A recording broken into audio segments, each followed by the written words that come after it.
Bonjour, dans cette nouvelle vidéo, module gestion de ressources humaines. Avant de définir la gestion de ressources humaines et savoir en quoi consiste et quels sont ses objectifs, on va parler d'abord de l'historique de la gestion de ressources humaines, c'est-à-dire la naissance de cette fonction. La gestion de ressources humaines est née de la problématique de l'intégration du facteur humain dans l'organisation. C'est-à-dire, il y a un problème d'intégrer le personnel, le salarié au sein de l'entreprise, parce que le salarié est un peu qualifié. Il y a des conditions de travail pénibles, pas de couverture sociale et longue durée de travail. La gestion de ressources humaines anciennement est appelée gestion du personnel, c'est-à-dire il y a un service du personnel. Un service de personnel dirigé par un directeur du personnel et ce service est centré sur des activités administratives, c'est-à-dire il y a la paie, les absences, l'embauche. Mais aujourd'hui, le service du personnel est remplacé par un service de ressources humaines qui a pour objectif de développer le capital humain dans l'entreprise et rechercher l'adéquation entre les besoins et les ressources en personnel.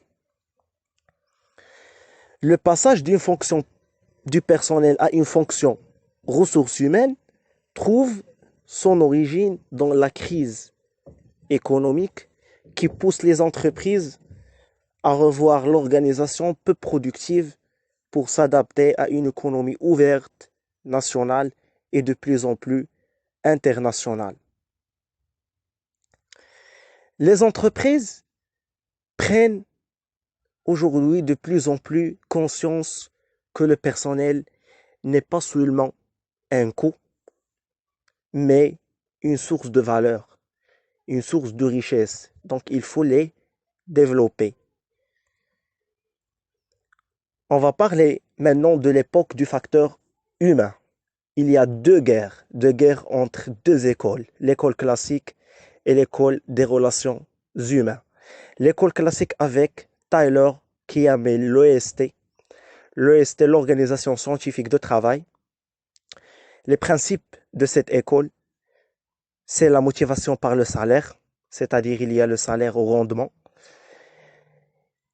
Les salariés, ils ont besoin d'une supervision forte, c'est-à-dire un contrôle. Aussi, il y a la division de travail, division verticale, c'est-à-dire la séparation des tâches de conception et d'exécution. Et il y a la division horizontale, c'est-à-dire il y a la spécialisation de travail, c'est-à-dire le travail à la chaîne.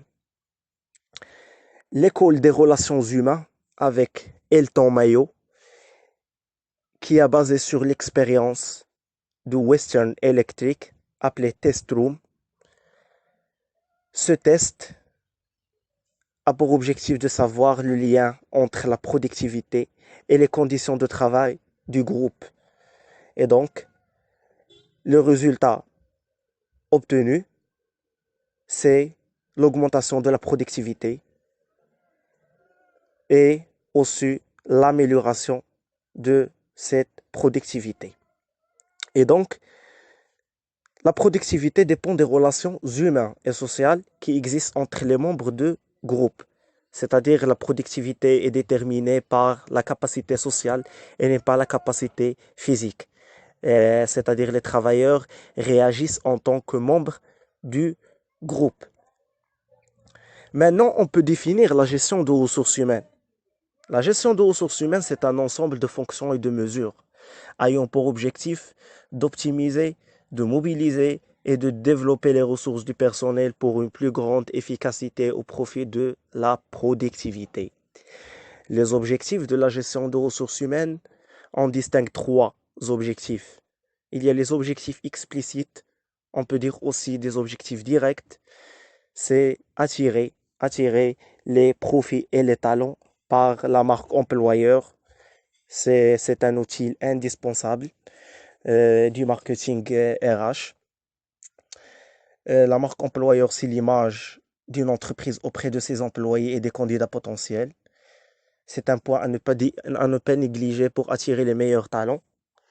Aussi, deuxième objectif, c'est retenir les salariés par la gestion des carrières, développer les compétences des salariés par la formation et enfin motiver le salarié par une rémunération, c'est-à-dire des augmentations des salaires.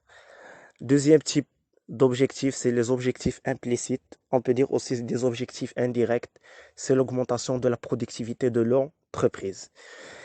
Troisième type des objectifs, c'est les objectifs stratégiques qui visent le long terme, c'est la survie, la rentabilité et la compétitivité. Aujourd'hui, la gestion de ressources humaines est devenue une fonction partagée, c'est-à-dire il ne relève pas exclusivement de la direction ressources humaines, mais tout responsable qui encadre des subordonnés doit gérer dans le cadre de ses attributions des ressources humaines. Aussi, la gestion de ressources humaines aujourd'hui agit comme un business partner au sein de l'entreprise. C'est-à-dire, les ressources humaines sont désormais perçues comme un partenaire indispensable aux décisions stratégiques au sein du comité de direction. Les ressources humaines aujourd'hui se voient être plus opérationnelles, s'occuper non seulement du recrutement, de la paie, mais aussi en accompagnant les changements structurels, anticiper les évolutions des emplois et mesurer la valeur ajoutée des collaborateurs de l'entreprise. C'est la fin de la vidéo. Inch'Allah, la vidéo prochaine avec la première fonction ou la première pratique de la gestion de ressources humaines, le recrutement. Bon courage.